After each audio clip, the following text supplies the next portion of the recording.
આજે આપણે chapter number 13 નિર્ણયના સિદ્ધાંત વિશે ચર્ચા કરીશું.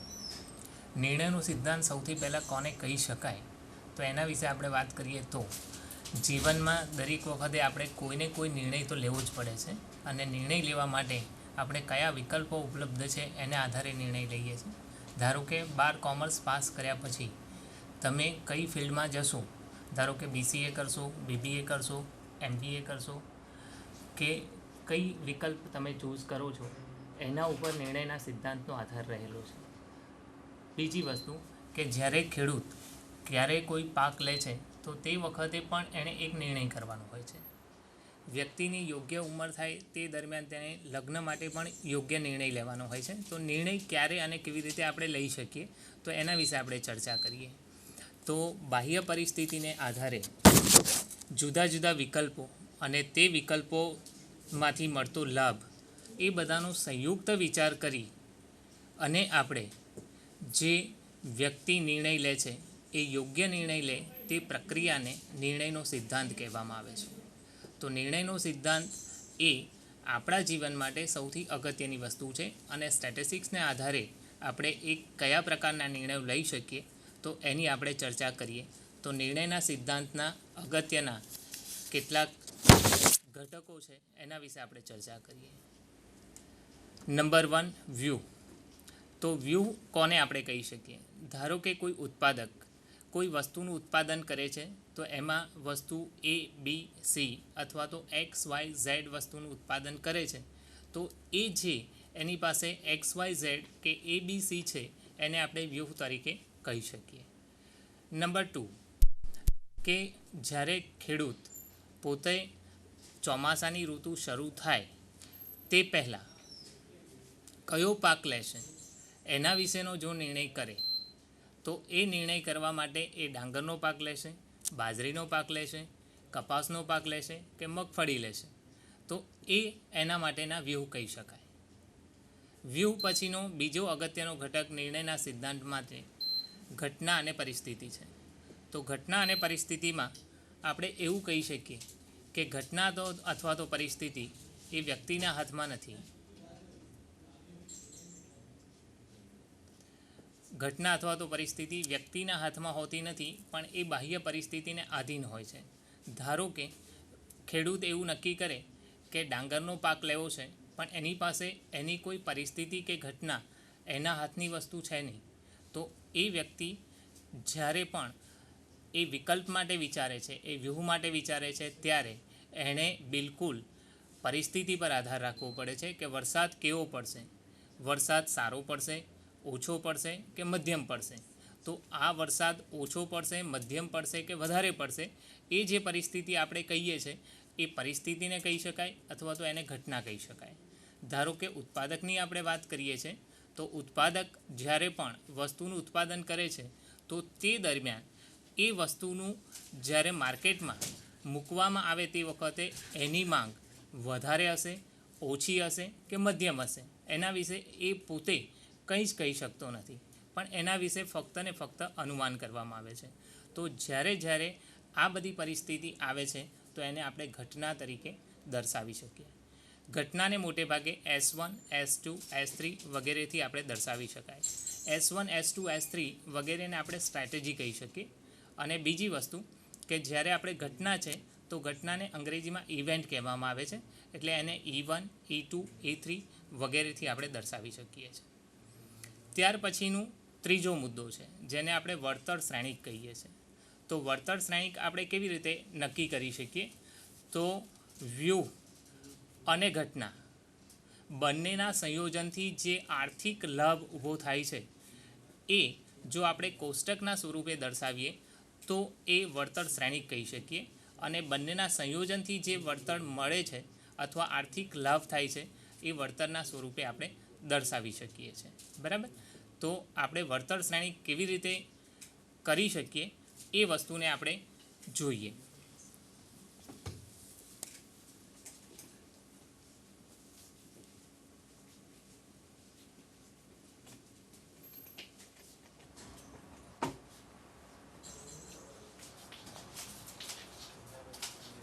વ્યૂહ ત્યાર પછી આપણે અહીંયા ઘટના તરીકે લઈએ તો ઘટનામાં આપણે વાત કરી તે પ્રમાણે ઘટનામાં આપણે એવું કહી શકીએ કે સારો વરસાદ,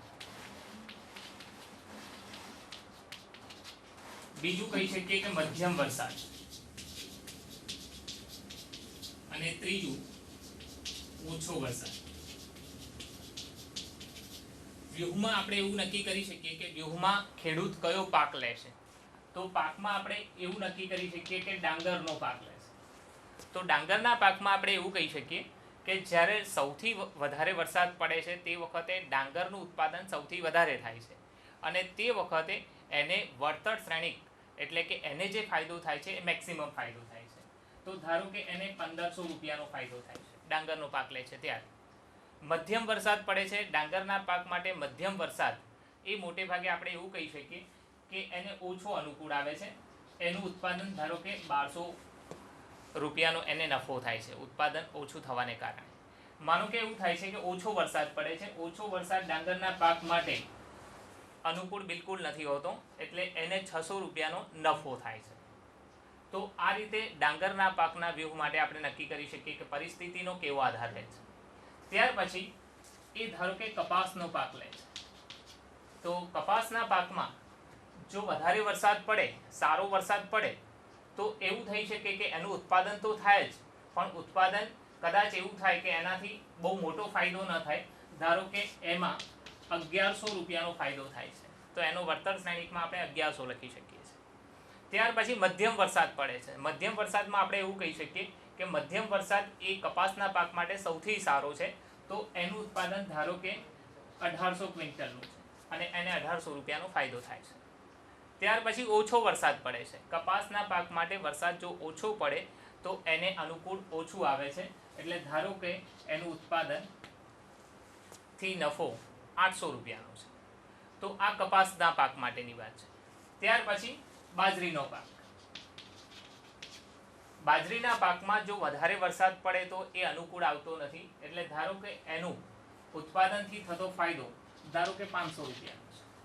મધ્યમ વરસાદ પડે તો એનાથી ફાયદો જરૂર થાય છે પણ ફાયદો થવાની સાથે સાથે એવું આપણે કહી શકીએ કે એને એટલી બધી અનુકૂળતા આવતી નથી. એનો ઉત્પાદનથી થતો ફાયદો 1000 રૂપિયા છે. અને ઓછો વરસાદ પડે તો બાજરીના પાક માટે સૌથી વધારે સારું છે. તો વધારે સારું છે એટલા માટે આપણે એમ કહી શકીએ કે એનું ઉત્પાદનથી થતો ફાયદો 1500 રૂપિયાનો છે. તો આ રીતે આપણે જ્યારે ચર્ચા કરીએ છીએ તો વળતર શ્રેણિકમાં આપણે વ્યૂહ અને ઘટના બંનેની કમ્બાઇન્ડ ઇફેક્ટ અને એનાથી શું ફાયદો થાય છે એ વસ્તુ આપણે જોઈ શકીએ છીએ. હવે ત્યાર પછીની છેલ્લી પરિસ્થિતિ નિર્ણયના ઘટક માટે તો એ સંભાવના, પરિસ્થિતિની સંભાવના. તો પરિસ્થિતિની સંભાવના આપણે એવું કહી શકીએ કે સંભાવના એ પ્યોરલી એ આપણા હાથની વસ્તુ છે નહીં એટલે એને સંભાવના ઉપર જ આધાર રાખવો પડે છે. તો સંભાવના તો વરસાદ સારો પડશે, પછી મધ્યમ પડશે કાં તો ઓછો પડશે. તો એ બધી પરિસ્થિતિની આપણે ફક્ત ને ફક્ત સંભાવના જ કરી શકીએ છીએ. એના વિશે આપણા હાથની કોઈ વસ્તુ છે નહીં એટલે એ કોઈ સંસ્થા દ્વારા એની કોઈ માહિતી લેવામાં આવે છે કાં તો પછી એવું થાય કે ભવિષ્યના આપણી પાસે આંકડા હોય, ભૂતકાળના આંકડા હોય તો એનું પૂર્વાનુમાન કરી અને એનાથી આપણે નિર્ણય લઈ શકીએ છીએ. તો આ નિર્ણયના સિદ્ધાંતના અગત્યના મુદ્દાઓ છે. હવે નિર્ણયના સિદ્ધાંતમાં આપણે કેવી રીતે એનો નિર્ણય લઈ શકીએ એના માટેની ચર્ચા કરીશું. તો ચર્ચા કરીએ એક એક્ઝામ્પલ દ્વારા.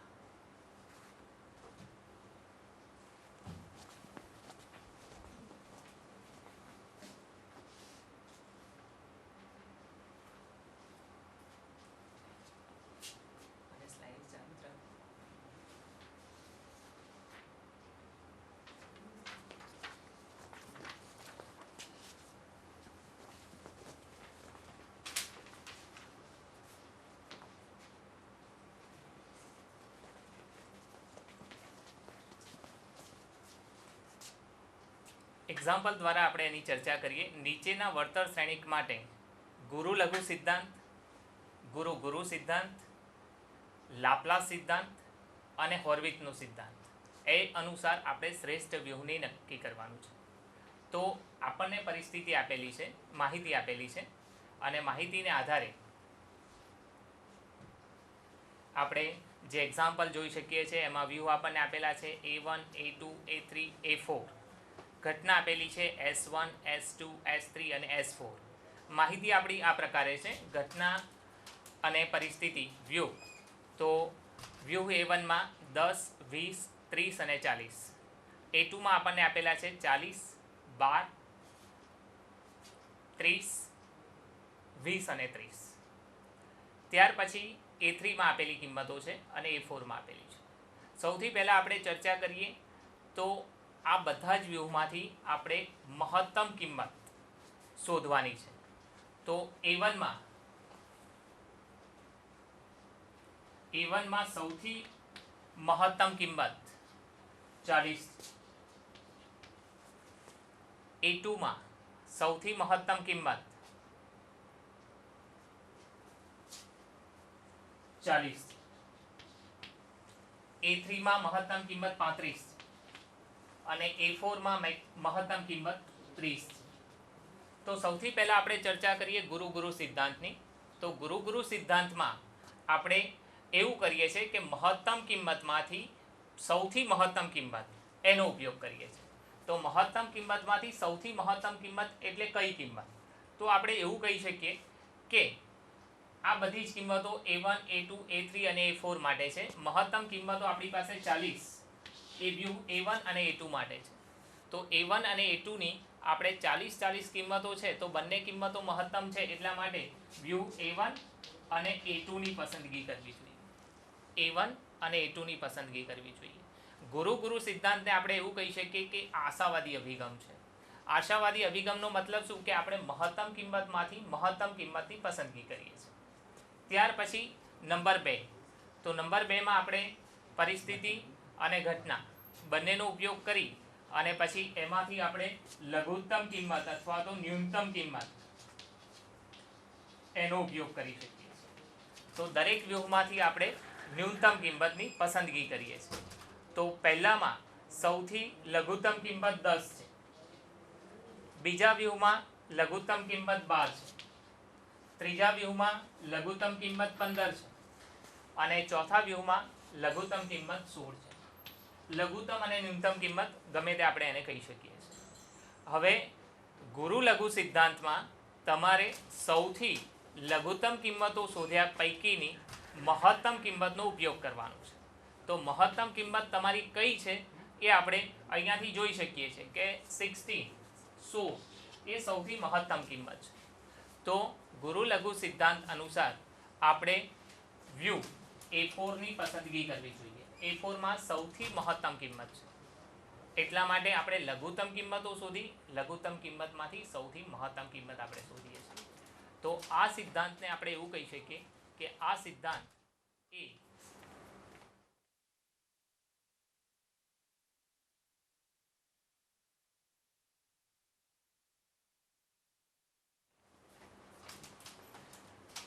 હવે આ જે લઘુ સિદ્ધાંત છે એને આપણે એવું કહી શકીએ કે એ નિરાશાવાદી અભિગમ છે. નિરાશાવાદી અભિગમ એટલા માટે કે આપણી લઘુત્તમ કિંમતો છે. લઘુત્તમ કિંમતોમાંથી આપણે મહત્તમ કિંમત મેળવીએ છીએ. તો લઘુત્તમ કિંમતમાંથી મહત્તમ કિંમત મેળવવા માટે એને નિરાશાવાદી અભિગમ આપણે કહી શકીએ છીએ. હવે આપણે સ્લાઇડ પર જોઈએ અને લાપ્લાસના સિદ્ધાંત અનુસાર આપણે ત્રીજાનો ઉપયોગ કરીએ. નંબર 3 લાપ્લાસનો સિદ્ધાંત. લાપ્લાસના સિદ્ધાંત અનુસાર આપણે એવું કહી શકીએ કે લાપ્લાસના સિદ્ધાંતમાં દરેક પરિસ્થિતિની સંભાવના સરખી છે. દરેક પરિસ્થિતિની સંભાવના સરખી હોવાને કારણે આપણે દરેક વ્યૂહની ટોટલ કિંમતમાંથી સરેરાશ કિંમત શોધવાની છે. દરેક વ્યૂહની કિંમતને આપણે ગણતરીમાં લેવાની છે અને ગણતરીમાં લીધા પછી એની સરેરાશ કિંમત શોધવાની છે. તો વ્યૂહ A1 માટે સ્લાઇડ પર તમે જોઈ શકો છો કિંમતો આપણને આપી છે 10, 20, 30 અને 40. તો આ ચારેય કિંમતનો તમારે સરવાળો કરવાનો છે. સરવાળો આવશે તમારી પાસે 100 અને એની સરેરાશ કરવા માટે ભાગ્યા 4 કરવાનું છે. તો તમે 4 કરો છો ત્યારે તમારી કિંમત આવે છે લાપ્લાસના સિદ્ધાંત અનુસાર 25 સરેરાશ કિંમત. ત્યાર પછી વ્યૂહ A2માં 40, 12, 20 અને 30 આ બધાનું ટોટલ તમે કરો છો 102. એમાંથી સરેરાશ કિંમત શોધો છો ત્યારે તમારી પાસે કિંમત આવે છે 25.5. તો 25.5 ત્યાર પછી વ્યૂ A3 માં સરેરાશ કિંમત 20, 30, 35 અને 15 બધાનો સરવાળો અને ભાગ્યા 4 કિંમત તમારી આવે છે 100/4 એટલે 25. અને છેલ્લા વ્યૂ A4 માં તમે જોઈ શકો છો 30, 28, 16 અને 22 ટોટલ તમારું થાય છે 96 અને ભાગ્યા 4 કરો છો ત્યારે તમારી કિંમત આવે છે 24 કિંમત આવે છે. તે વખતે તમે હવે જોઈ શકો છો કે આપણે દરેકની સરેરાશ કિંમતો શોધી નાખી. સરેરાશ કિંમતોમાં 25, 25.5, ફરીવાર 25 અને 24 આ ચારેય કિંમતોમાંથી મહત્તમ કિંમત આપણી પાસે છે 25.5. તો 25.5 જે કિંમત આવે છે એ લાપ્લાસના સિદ્ધાંત અનુસાર મેક્સિમમ કિંમત છે, એટલે વ્યૂ A2ની પસંદગી કરવી જોઈએ. તો આપણે ચર્ચા કરી નંબર 3 જેને આપણે લાપ્લાસનો સિદ્ધાંત કહી શકીએ છીએ. હવે નંબર 4માં હોર્વિચનો સિદ્ધાંત. હોર્વિચનો સિદ્ધાંત તો એમાં તમે જોઈ શકો છો કે હોર્વિચના સિદ્ધાંત અનુસાર આપણે એ મધ્યમ માર્ગી વિચાર કરીને લીધેલું છે. ગુરુ સિદ્ધાંતમાં આપણે આશાવાદી અભિગમનો ઉપયોગ કર્યો છે.